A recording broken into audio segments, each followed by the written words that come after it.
Welcome. This is MSVC C++23 Conformance. My name is Randair, and I'm a compiler engineer for Microsoft Visual C++. This talk is going to cover the progress we've made on C++23 Conformance since the last Pure Virtual talk. This includes language features supported by the compiler, and also standard library features. Now, the compiler and the STL are developed in parallel. While some parts of the library depend on new language features, the STL often gets the chance to march ahead to new language versions, so we actually have a couple C++26 library features to share as well. And we're proud of the progress we've made on the compiler itself. In addition to the language features I'm about to showcase, you also reap the benefits of faster build times, better memory usage, and clear diagnostics. All right, let's jump into it. On this slide are the core language features we've added since the last Pure Virtual talk. So this isn't every feature, it's only what's new. I've categorized it by modules, const-expr, lambdas, operators, and some other nice features. On the left, I've put the Visual Studio version number of when that feature was introduced. Anything labeled 17.14 is currently available in the latest preview release, which you can install at any time. Come May 17th, 17.14 will officially be released, and we will start publishing previews for the next version. On the right, I've put the standard committee's document number, where you can read the design for that particular feature. And finally, the features in bold are the ones I will demonstrate today. These are the STL features I've highlighted for today's talk. I'll give an example of most of these, but I really wanted to call out these two right now. First, as an extension, we've made the C++23 modules stood and stood compat available when compiling in C++20 mode. This is great for users who aren't quite ready to upgrade their language version, but still want to take advantage of modules. It's de facto cross-platform. And also, the team has already started on C++26 standard library hardening. This makes library features safer to use by catching undefined behavior. This is off by default, but it's something you can try right now by defining MSVC STL hardening equals 1 project-wide. If you want to see every single commit made by our team and the open source community, you should check out microsoft.github.io/STL. This is a highly detailed overview of all the progress that's been made. Super impressive work. All right, let's write some code. I do a lot of game development in my free time, and whether I like it or not, I have to use matrices at some point. So I want to write a matrix library in C++. I've created an empty project here in Visual Studio using the C++ latest compiler flag. The first thing I ought to do is right-click Source Files and select Add Module. I'll name it mat.ixx, and, well, there we go. I'm ready to start writing code for my matrix library and export it. Here's a basic representation for my matrix, a struct with the number of rows and columns as template arguments, and a 2D array of doubles. Notice that I've exported it from the module so I can actually use it. And I want a nice, readable interface for these objects. I want to give it a row and a column index, and get back the corresponding element at that position.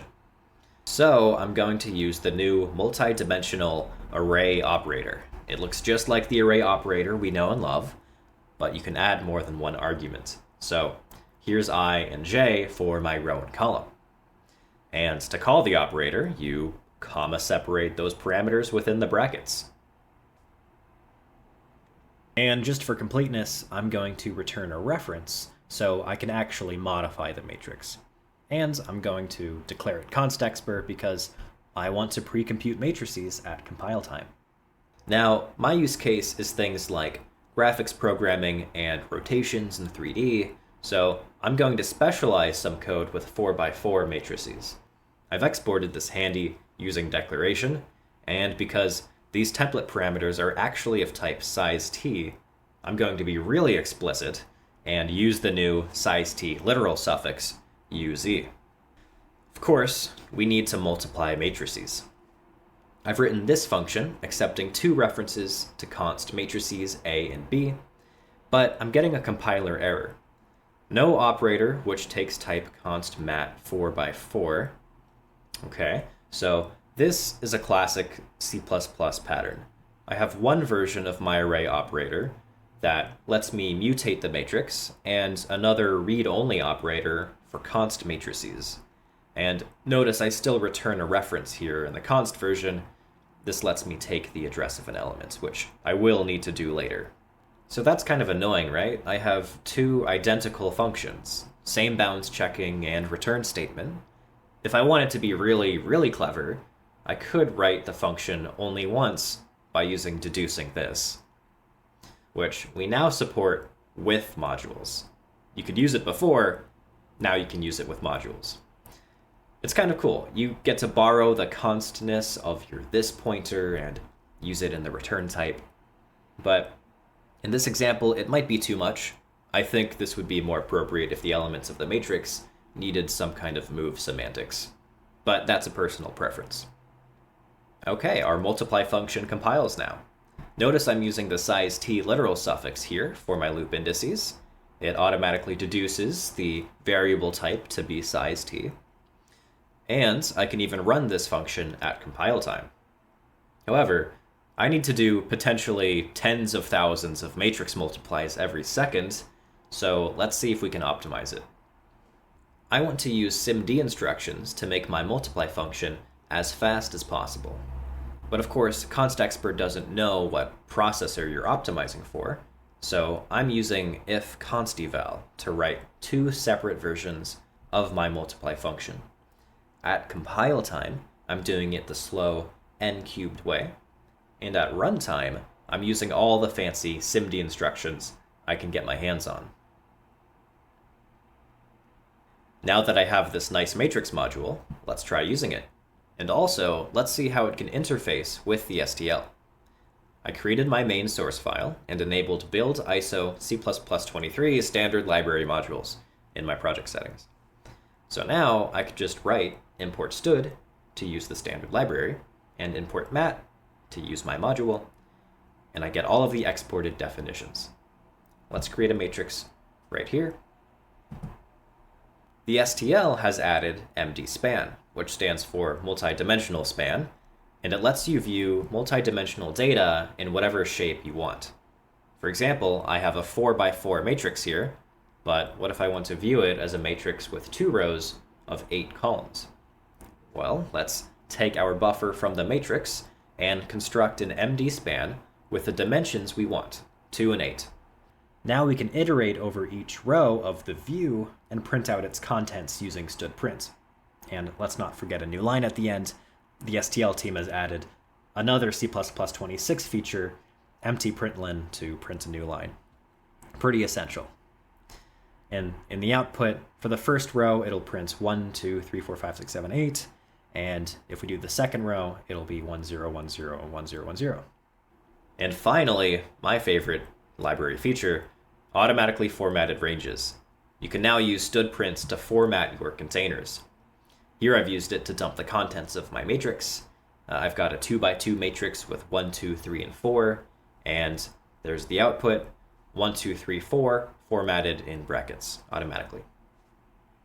So remember when I said these were the only language features I was going to show? I actually have 3 more I want to show rapid fire. Consider this practical example. We got a lambda function here, returns a value, and we call the function down below. If you look at the assembly output, which I won't force you to do, it's inserted a curious little instruction before calling f. That's the this argument for the closure object that owns the lambda function. This is unnecessary because our lambda function doesn't depend on anything in its capture group. Now you can add static as a specifier for lambdas that don't capture anything. And more generally, you can declare any call operator in any class as static.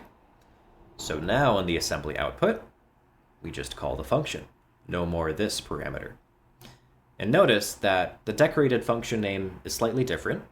The compiler can't implicitly add static because This would break the ABI. However, the STL has added static to some of its own internal call operators, so we can feel that benefit without impacting user code. Here's another nice thing. Before, if we had no parameters, we had to put empty parens before the lambda specifier. Finally, that's optional. You can just write brackets static. And one more feature, attributes on lambdas. For example, you can put a no discard attribute here, and you'll get a warning if you throw away the result. All right, next steps. For the compiler, implementing the remainder of the C++23 language features is a top priority.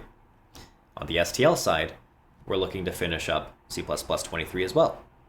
FlatMap and FlatSet already have a lot of work committed, and once compiler support for const_expr_math rolls out, the library changes will be soon to follow. And STL hardening is also a major priority. And of course, to keep up with how sophisticated C++ has grown to be, we're also committed to improving the quality and reliability of MSVC. We pay close attention to what users are interested in, so if you want to try out features as soon as they are implemented, you can install VS Preview versions and let us know what you think. If you have feedback, please report compiler and IDE bugs to the Visual Studio developer community, and report STL bugs to our GitHub repo. My name's Randair. I hope you enjoy, or have enjoyed, these wonderful talks, and thank you for attending Pure Virtual.